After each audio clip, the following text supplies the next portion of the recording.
അപ്പോൾ എല്ലാവർക്കും ഒരു ഹാപ്പി ന്യൂ ഇയർ വിഷ് ചെയ്തുകൊണ്ട് എൻ്റെ 2025 റൂട്ടീൻ ഇവിടെ സ്റ്റാർട്ട് ചെയ്യാണ്. So I started the year with my favourite movie released on the theatres. എന്തായാലും അതിലേക്കൊക്കെ വരുന്നതിന് മുമ്പ് ഞാൻ തിരിച്ച് ബാംഗ്ലൂർ എത്തിയിട്ടുണ്ട്. ഒരു ഷോർട്ട് ടേം ബ്രേക്ക് ഉണ്ടായിരുന്നു. So back to the routine again. അപ്പം ഇടയ്ക്കിടയ്ക്കൊക്കെ ചെറിയ ബ്രേക്സ് ഒക്കെ എടുക്കുന്നത് നല്ലതാണ്. നമ്മുടെ ആ ഒരു റുട്ടീൻ ഒന്ന് ബ്രേക്ക് ചെയ്തിട്ട് വീണ്ടും മൈൻഡൊക്കെ ഒന്ന് സെറ്റാക്കി തിരിച്ച് കയറുമ്പോഴത്തേക്ക് ബോഡിയും കൂടെ ഒന്ന് അതിനനുസരിച്ച് നമ്മുടെ രീതിയിൽ നിൽക്കും. ഇത് ശരിക്കും പറഞ്ഞാൽ ഒരു മൈൻഡ് ഗെയിമാണ്. അതുകൊണ്ട് നിങ്ങളുടെ ബ്രെയിനിനെ ഇടയ്ക്കിടയ്ക്ക് റിഫ്രഷ് ചെയ്യുന്നത് നല്ലതായിരിക്കും. So taking short term breaks is fine. അതെല്ലാം കഴിഞ്ഞിട്ട് റീസ്റ്റാർട്ട് ചെയ്തിട്ട് വീണ്ടും റൊട്ടീനിലേക്ക് വരിക. സോ അതാണ് മോർ ഇമ്പോർട്ടൻറ്റ്. അപ്പോൾ ഇന്നെന്തായാലും ഒരു ബാക്ക് ഓറിയൻറ്റഡ് വർക്കൗട്ട് ഡേ ആയിരുന്നു. മെയിനായിട്ട് ഞാൻ ബാക്കാണ് ചെയ്തത്. പിന്നെ കുറച്ച് ചെസ്റ്റ് വർക്കൗട്ടും ചെയ്തിട്ടുണ്ടായിരുന്നു.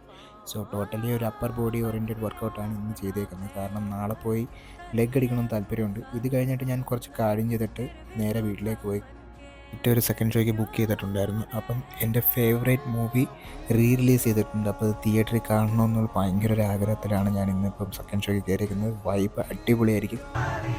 എല്ലാവരുടെയും ഫേവറേറ്റ് ആയിട്ടുള്ളൊരു മൂവിയാണ് യജവാനി യജവാനി. അത് തിയേറ്റർ റിലീസ് ചെയ്തതിന് ശേഷം ഇത്രയും വൈബായിരിക്കും ഞാൻ പ്രതീക്ഷിച്ചില്ല. കാരണം എന്നെ ഒരുപാട് ഇൻഫ്ലുവൻസ് ചെയ്തിട്ടുള്ളൊരു മൂവിയായിരുന്നു. So I just had my best time. പടം ഹൗസ്ഫുൾ ആയിരുന്നു. റിലീസ് ചെയ്ത മൂവി ഹൗസ്ഫുൾ ആവണമെങ്കിൽ നിങ്ങളൊന്ന് ആലോചിക്കുക അതിൻ്റെ വൈബ് എന്താണ്.